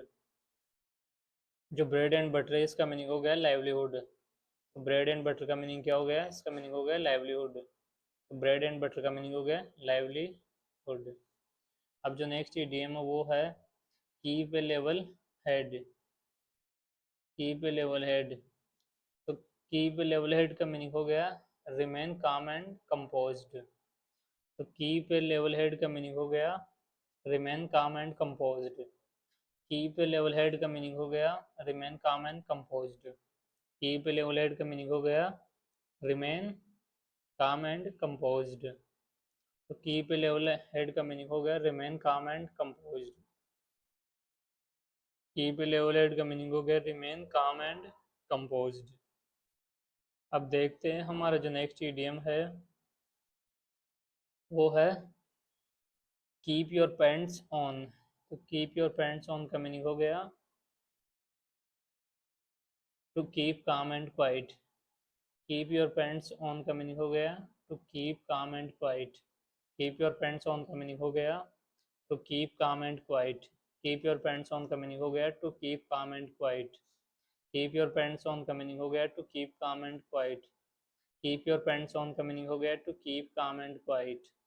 Keep your pants on, the movie will start in just a few minutes, यानी आप काम एंड क्वाइट रहो क्योंकि जो मूवी है वो कुछ टाइम में स्टार्ट होने वाली है। जो नेक्स्ट इडियम है वो है निप इन द बड। तो ये तो मैं क्वेश्चन देखते टाइम भी ये तो बता चुका हूँ कि निप इन द बड का मीनिंग होता है कि अर्ली स्टेज में किसी चीज को डिस्ट्रॉय करना, ये suppress something at an early stage. तो निप इन द बड का मीनिंग हो गया to suppress something at an early stage. Nip in the bud का मीनिंग हो गया to suppress something at an early stage. Nip in the bud का meaning हो गया to suppress something at an early stage. Nip in the bud का meaning हो गया to suppress something at an early stage. Nip in the bud का meaning हो गया to suppress something at an early stage. Let's nip this problem in the bud before its get worse, यानी कोई problem है उसको उसके early stage में ही खत्म कर देना। The ball is in their court. The ball is in their court का मीनिंग हो गया it is time for someone to deal with a problematic decision या प्रॉब्लम और make decision because other peoples people have already done as much as they can. The ball is in their court का meaning हो गया कि जैसे कि मान लो कोई सिचुएशन है या कोई प्रॉब्लम है तो उसमें दो कैंडिडेट्स है या दो पार्टीज हैं, तो उनमें से एक पार्टी ने अपनी तरफ से पूरा जो भी कुछ करना था वो कर चुके हैं, तो जो बचा है वो सामने वाली कैंडिडेट है, सामने वाली पार्टी पे बचा है कि जो बॉल है अब उनके कोर्ट में है कि वो जैसा करना चाहे वैसा कर सकते हैं उस प्रॉब्लम और सिचुएशन से रिलेटेड। तो the ball is in their court का मीनिंग हो गया it is time for someone to deal with a problem और make decision. The ball is in their court का मीनिंग हो गया it is time for someone to deal with a problem और make decision. अब जो next है वो है फ्रॉम क्रेडल टू ग्रेव। जो नेक्स्ट इडियम है वो है फ्रॉम क्रेडल टू ग्रेव। तो फ्रॉम क्रेडल टू ग्रेव का मीनिंग होगा during the whole span of one's life, यानी उसके क्रेडल यानी उसके बचपन से लेके उसकी जो लास्ट ग्रेव होती है वहां तक कोई चीज होना। During the whole span of one's life, from cradle to grave का मीनिंग हो गया है कि उसके जन्म से मृत्यु तक, यानी ग्रेव यानी उसकी जहाँ पे और फ्रॉम क्रेडल टू ग्रेव का मीनिंग हो गया during the whole span of one's life. From cradle to grave का मीनिंग हो गया during the whole span of one's life. From cradle to grave का मीनिंग हो गया during the whole span of one's life. From cradle to grave का meaning हो गया during the whole span of one's life. From cradle to grave का meaning हो गया during the whole span of one's life. From cradle to grave का meaning हो गया during the whole span of one's life.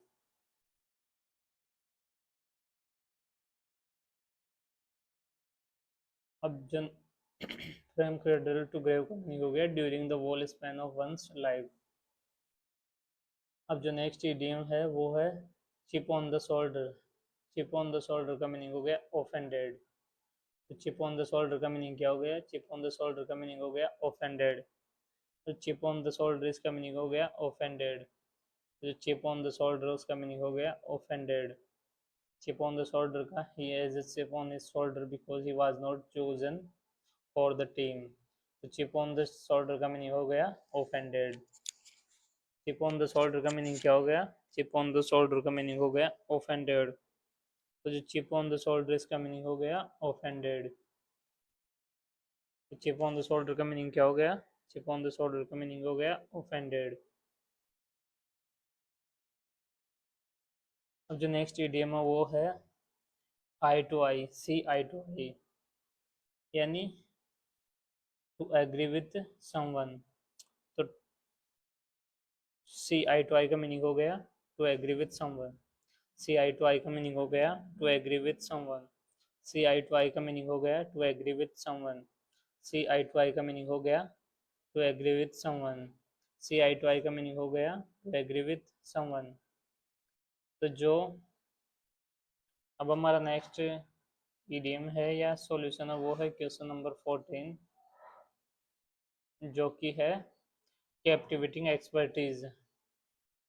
तो captivating means हो गया holding your attention by being extremely interesting, exciting, pleasant और expertise को attractive. तो expertise का मीनिंग हो गया हाई लेवल ऑफ नॉलेज और skill. So the given sentence states that his captivating expertise of the English language allowed him to write eloquently. Hence, captivating expertise is the most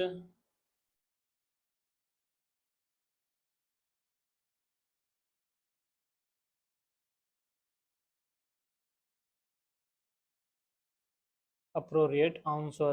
यानी जो captivating expertise है ये हो गया जो अपने sentence दे रखा है उसका जो सुटेबल आंसर है जो।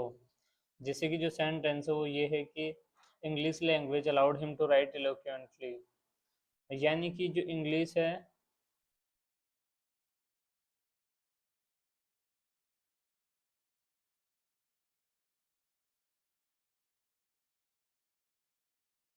his captivating expertise of English language allowed him to write eloquently। तो कैप्टिवेटिंग एक्सपर्टीज का मीनिंग हो गया कि उसकी स्किल्स है वो बहुत ज़्यादा इंटरेस्टिंग, एक्साइटिंग, अट्रैक्टिव है इंग्लिश के अंदर। तो जो नेक्स्ट इडियम है वो है जंप्ड एट द अपॉर्चुनिटी।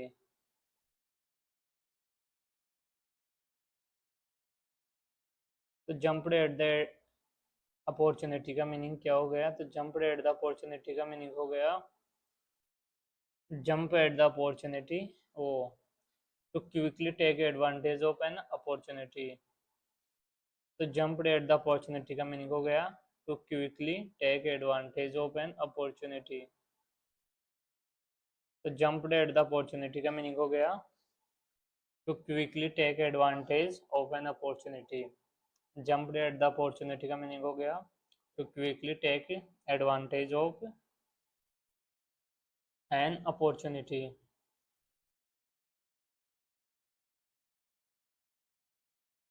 तो जंप्ड एट द अपॉर्चुनिटी का मीनिंग हो गया to quickly take advantage of an opportunity. To quickly take advantage of an opportunity. अब जो नेक्स्ट है वो है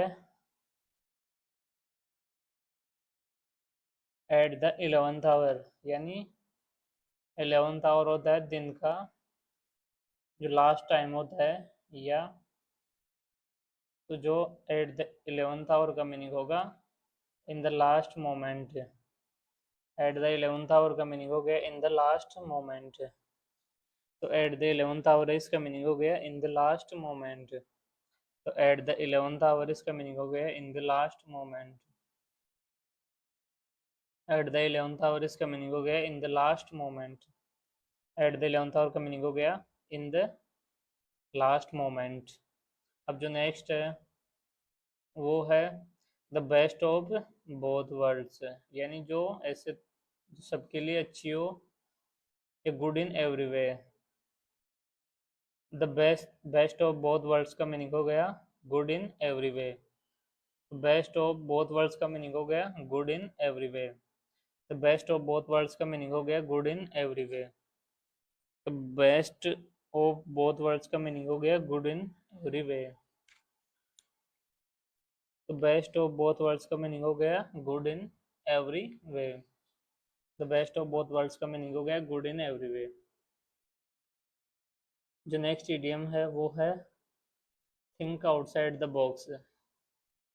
तो थिंक आउटसाइड द बॉक्स का मीनिंग हो गया to think creatively and innovatively, often by looking at a problem from a different perspective। ये इसका मीनिंग हो गया कि टू थिंक क्रिएटिवली और innovatively. Think outside the box का मीनिंग हो गया looking at a problem from a different perspective. Looking at a problem from a different perspective हो गया। थिंक्स आउटसाइड द बॉक्स का meaning think outside the box का meaning हो गया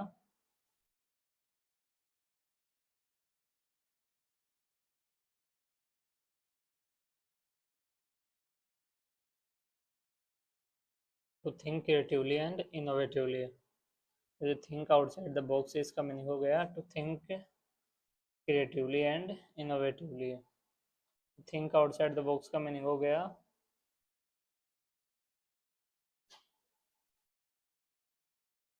to think creatively and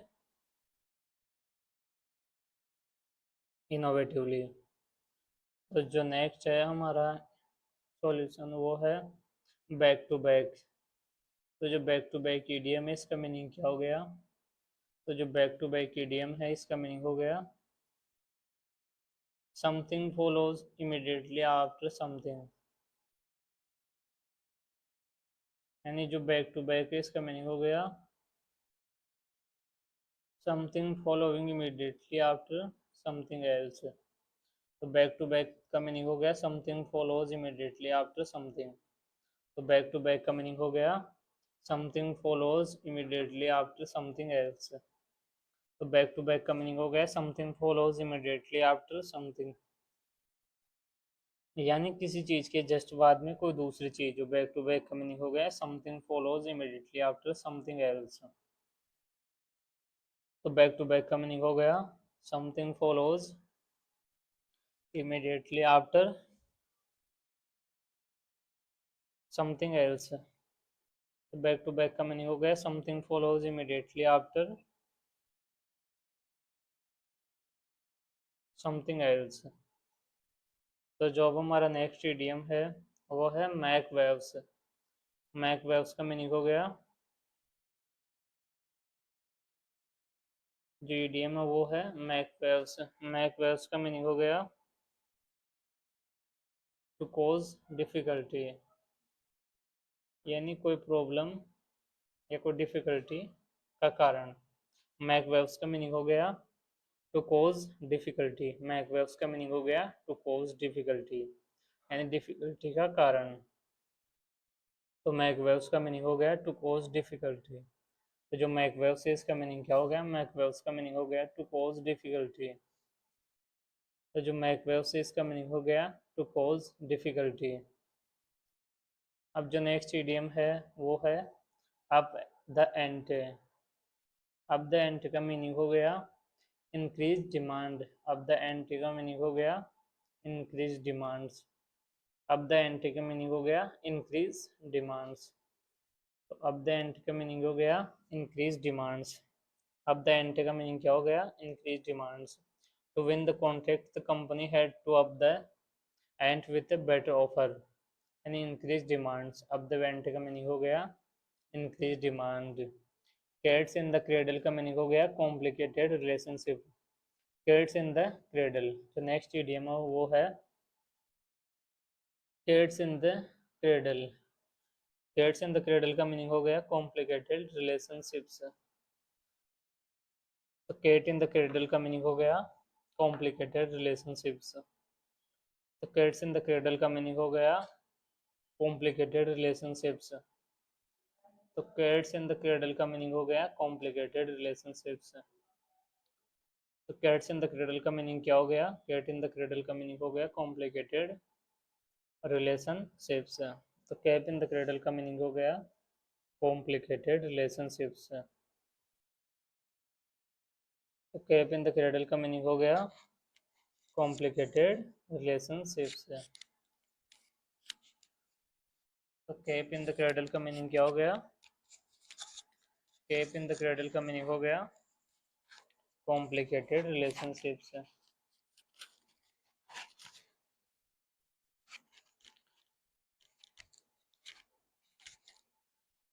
तो cap in the cradle का meaning हो गया कॉम्प्लिकेटेड रिलेशनशिप्स। अब जो नेक्स्ट इडियम है वो है ब्रिंग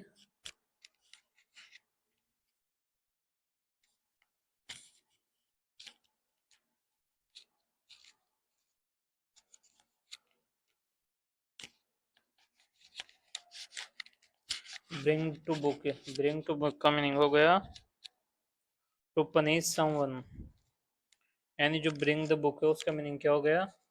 ब्रिंग द बुक का मीनिंग हो गया टू पनिश समवन, यानी कि जो ब्रिंग द बुक है उसका मीनिंग क्या हो गया? ब्रिंग द बुक का मीनिंग हो गया टू पनिश समवन।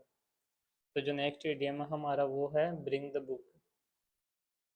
तो ब्रिंग द बुक का मीनिंग हो गया to punish someone. Bring the book. Bring the book का मीनिंग हो गया punish someone. After causing trouble at school, Tom was brought to book by the principal. तो brought to book या bring to book का meaning हो गया punish someone। अब जो लास्ट इडियम आज का वो है बैड ब्लड। तो जो बैड ब्लड है इसका मीनिंग होगा hostility between peoples. Hostile the argument about the car created the bad blood between the neighbours. तो बैड ब्लड का मीनिंग हो गया हॉस्टिलिटी बिटवीन पीपल्स या पीपल। बैड ब्लड का मीनिंग हो गया हॉस्टिलिटी बिटवीन पीपल। तो बैड ब्लड का मीनिंग हो गया हॉस्टिलिटी बिटवीन पीपल। तो बैड ब्लड का मीनिंग हो गया हॉस्टिलिटी बिटवीन पीपल। तो बैड ब्लड का मीनिंग क्या हो गया? बैड ब्लड का मीनिंग हो गया हॉस्टिलिटी बिटवीन पीपल। अब जो देखते हैं नेक्स्ट इडियम को, अब हम देखते हैं क्वेश्चंस कि क्वेश्चंस में क्या क्या पूछ रखा है। तो स्टार्ट करते हैं हमारा आज का फर्स्ट क्वेश्चन से। तो व्हेन पिग्स फ्लाई, यानी व्हेन पिग्स फ्लाई का जो मीनिंग है ये है ऐसा है कि जैसे समथिंग इम्पॉसिबल। तो व्हेन पिग्स फ्लाई का मीनिंग हो जाएगा something that will never happen. When pigs fly का मीनिंग हो गया something that will never happen. तो व्हेन पिग्स फ्लाई का मीनिंग हो गया something that will never happen. अब जो नेक्स्ट है वो है सेक्रेड काउ। तो जो सेक्रेड काउ का मतलब जो इसका जो एग्जाम्पल था वो ये था कि जो पुराने रिचुअल्स है वो हमारे या किसी की फैमिली में ऐसे है जैसे कि सेक्रेड काउ, यानी उनको कोई क्वेश्चन नहीं कर सकता। तो जो सेक्रेड काउ है इसका मीनिंग हो गया अनक्वेश्चनेबल, जिनको कोई क्वेश्चन नहीं कर सकता। तो जो सेक्रेड काउ का मीनिंग हो गया अनक्वेश्चनेबल। तो जो सेक्रेड काउ है इसका मीनिंग हो गया अनक्वेश्चनेबल। तो जो सेक्रेड काउ है इसका मीनिंग क्या हो गया, इसका मीनिंग हो गया अनक्वेश्चनेबल। अब जो नेक्स्ट इडियम है वो है ब्लैक शिप। तो जो ब्लैक शिप का मीनिंग है वो है डिसरिप्यूटेबल। जो ब्लैक शिप है इसका मीनिंग क्या हो गया, डिसरिप्यूटेबल। तो जो ब्लैक शिप है इसका मीनिंग क्या हो गया, ब्लैक शिप का मीनिंग हो गया डिसरिप्यूटेबल। जो ब्लैक शिप है इसका मीनिंग क्या हो गया, डिसरिप्यूटेबल।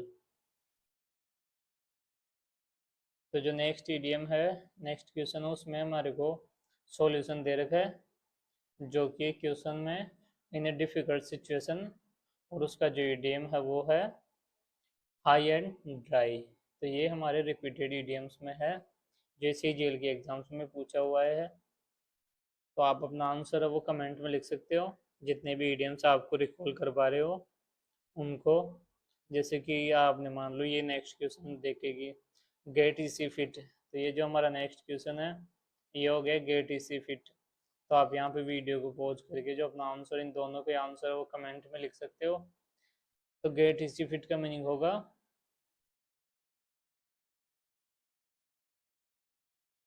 गेट इसी फिट का मीनिंग है to start to want to travel और डू समथिंग डिफरेंट। तो गेट इसी फिट का मीनिंग होगा to start to want to travel और डू समथिंग डिफरेंट। यहाँ पे आप वीडियो पॉज करके जो नेक्स्ट क्वेश्चन ऑन थेनाइसिस का जो आंसर है वो कमेंट में लिख सकते हो।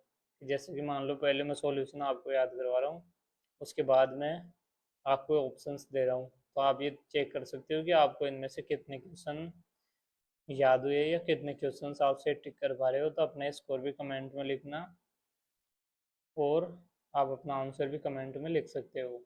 ऑन थिन आइस, तो ऑन थिन आइस का मीनिंग होगा in risky position. On thin ice का मीनिंग होगा इन रिस्की पोजीशन। तो जो ऑन थिन आइस है इसका मीनिंग होगा इन रिस्की पोजीशन। तो जो नेक्स्ट इडियम है वो है ब्रेड एंड बटर। जो ब्रेड एंड बटर है इसका आंसर भी आप कमेंट में लिख सकते हो। तो जिसका आंसर वो है लाइवलीहुड। तो ब्रेड एंड बटर का मीनिंग हो गया livelihood.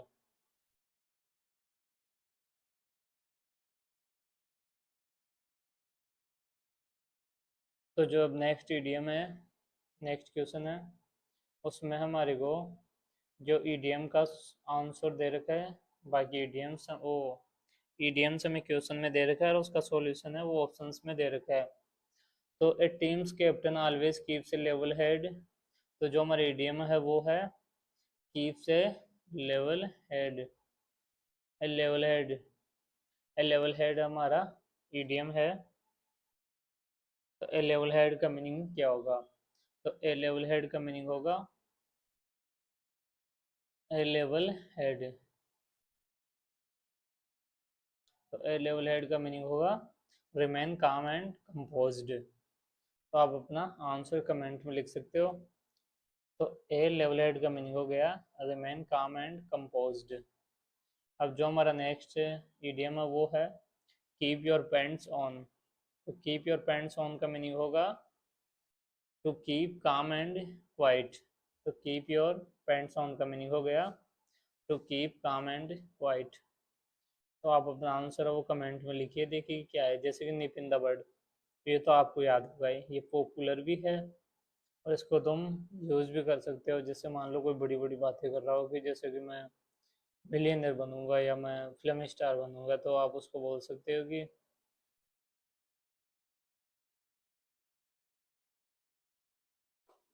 Nib in the bird का मीनिंग क्या होगा। तो निप इन द बर्ड का मीनिंग होगा to stone to suppress something at early age. तो निप इन द बड का मीनिंग क्या होगा? निप इन द बड का मीनिंग होगा to suppress something at an early stage. तो निप इन द बड का मीनिंग क्या होगा? निप इन द बड का मीनिंग होगा to suppress something at an early stage. तो निप इन द बड का मीनिंग होगा to suppress something an early stage. तो जो नेक्स्ट इडियम है वो है the ball is in now their court, यानी जो सिचुएशन है अब वो सामने वाले के पक्ष में जा चुकी है कि वो क्या डिसीजन लेता है।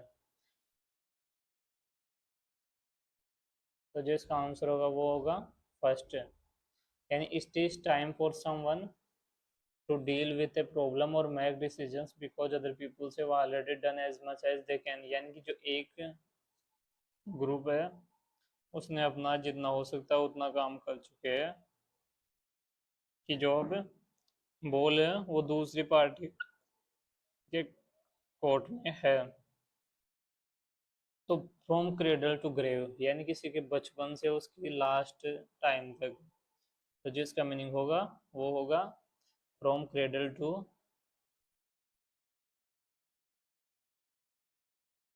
ग्रेव। तो इसको वैसे हिंदी में देखिए तो इसका मीनिंग लगभग ऐसा होगा कि क्रेडल यानी पालने से उसकी कब्र तक है, यानी उसके बचपन से कब्र तक है। तो इसका मीनिंग होगा during the whole span of one's life, यानी किसी की जिंदगी के सभी टाइम में।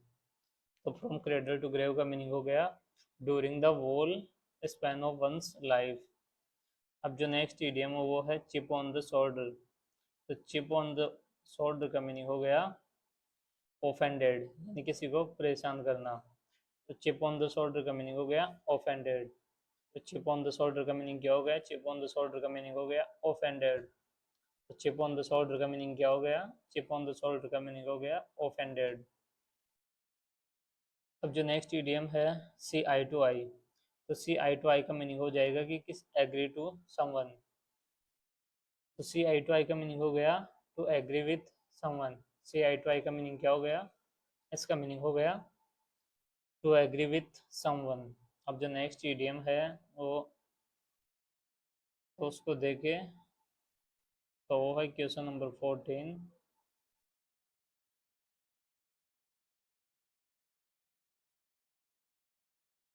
तो जो क्वेश्चन है वो ये है कि his intriguing mastering of the English language allowed him to write eloquently, यानी कि जो ये ईडीएम है इसमें क्वेश्चन है, इसमें जो मीनिंग दे रखा है किसी ईडीएम का जो कि है कैप्टिवेटिंग एक्सपर्टीज, यानी कैप्टिवेटिंग एक्सपर्टीज का मीनिंग हो गया है कि जैसे वो जो इंग्लिश में उसकी जो एक्सपर्टीज है इंग्लिश में वो उसकी इंटरेस्टिंग और बहुत ज़्यादा अट्रैक्टिव है। तो अब जो नेक्स्ट ईडीएम है वो है ईडीएम का आंसर हमारे ऑप्शन में दे रखा है when our principal said she was living the company I played out the opportunity to fill the job. तो जंप्ड एट द अपॉर्चुनिटी इसका आंसर होगा। तो jumped at the opportunity to fill the job. तो jumped the opportunity का meaning होगा to take an opportunity. तो jumped the opportunity है कि उसने उसकी अपॉर्चुनिटी ले ली। तो जंप्ड एट द अपॉर्चुनिटी का मीनिंग हो गया टू टेक एन अपॉर्चुनिटी। अब जो नेक्स्ट इडियम है वो है at the last hour. At the last hour का मीनिंग ये गलत है, यहाँ पे लास्ट नहीं होगा, एट द 11th आवर है, ये हमारा ईडीएम होता है। तो जो यहाँ पे राइट आंसर होगा कि जैसे ईडीएम को सही करना है, ये भी एक क्वेश्चन आता है जैसे कि जो पिछले वाले क्वेश्चन थे पिछली क्लास में, इसका पार्ट 1 था, उसमें भी एक क्वेश्चन ऐसा ही था कि उसको हमने पूरा करने के लिए बोल रखा था कि वहाँ पे था वो बर्ड्स आई की व्यू की जगह वो गूस आइस व्यू दे रखा था, गूस आइस व्यू। तो वहाँ पे हमारे को गूस की जगह पे बर्ड लिखना था। तो इसमें दे रखा एट द लास्ट आवर, तो एट द लास्ट आवर नहीं होता, एट द 11th आवर होता है। तो जिसका राइट आंसर हुआ वो है 11th hour, at the 11th hour. The best of both worlds, यानी जो सभी के लिए गुड हो, गुड इन एवरी वे। तो यहाँ पे जो ईडियम है वो है गुड इन एवरी वे। तो बेस्ट ऑफ बोथ वर्ल्ड्स का मीनिंग हो गया गुड इन एवरी वे। तो the best of both world's का मीनिंग हो गया गुड इन एवरी वे। तो the best of both world's का मीनिंग हो गया गुड इन एवरी वे। तो अब देखते हैं जो नेक्स्ट क्वेश्चन हमारा क्वेश्चन नंबर 44, जो कि है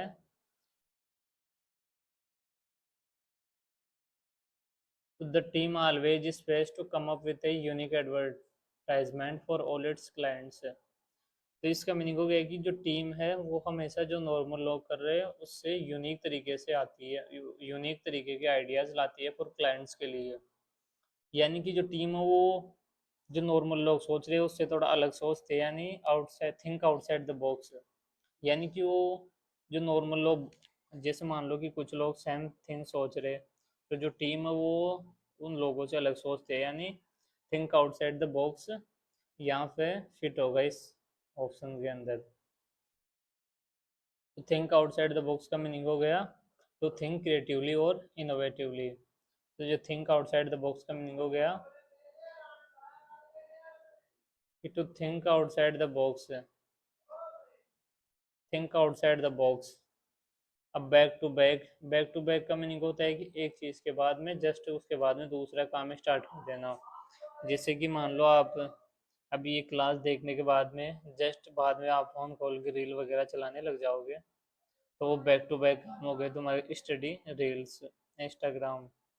तो वैसे बैक टू बैक होता है कि जस्ट इसके बाद में कोई दूसरा काम करना। आप ये नहीं करोगे कि इसके बाद में इसको एक बार दोबारा रिवीजन कर ले, या इसमें जो चीज़ें आपको याद नहीं हुई है उनको आप अपनी कॉपी में लिख लो, कि जिनको बाद में वीडियो देखने की जरूरत ना पड़े आप उनको लिख सको एक जगह पे। तो जो नेक्स्ट ईडी बैक टू बैक का मीनिंग हो गया something follows immediately after something else, यानी कोई चीज़ है वो जस्ट किसी चीज़ के बाद में करना। अब मैक वेव्स का मीनिंग हो गया टू कॉज डिफिकल्टी। तो मैक वेव्स का मीनिंग क्या हो गया टू कॉज डिफिकल्टी। अब द एंटी का मीनिंग क्या हो गया, तो अब द एंटी का मीनिंग हो गया इंक्रीज डिमांड्स। तो मैक द वेव का मीनिंग हो गया टू कॉज डिफिकल्टी। और जो नेक्स्ट है अब द एंटी का मीनिंग हो गया इंक्रीज डिमांड्स। तो अब द एंटी का मीनिंग क्या हो गया, अब द एंटी का मीनिंग हो गया टू इंक्रीज डिमांड्स। अब द एंटी का मीनिंग हो गया टू इंक्रीज डिमांड्स। अब द एंटी का मीनिंग हो गया टू इंक्रीज डिमांड्स। अब जो आज का क्वेश्चन नंबर 48 है वो है cat in the cradle, don't you think that the cat in the cradle you never make time for me. तो कैट इन द क्रेडल का मीनिंग हो गया कॉम्प्लिकेटेड रिलेशनशिप। तो कैट इन द क्रेडल का meaning हो गया complicated relationship.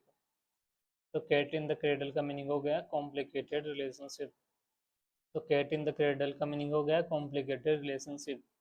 तो आज का जो सेकंड लास्ट क्वेश्चन है वो है ब्रिंग टू बुक। तो ब्रिंग टू बुक का मीनिंग हो गया पनिश समवन। तो ब्रिंग टू बुक का मीनिंग क्या हो गया पनिश समवन।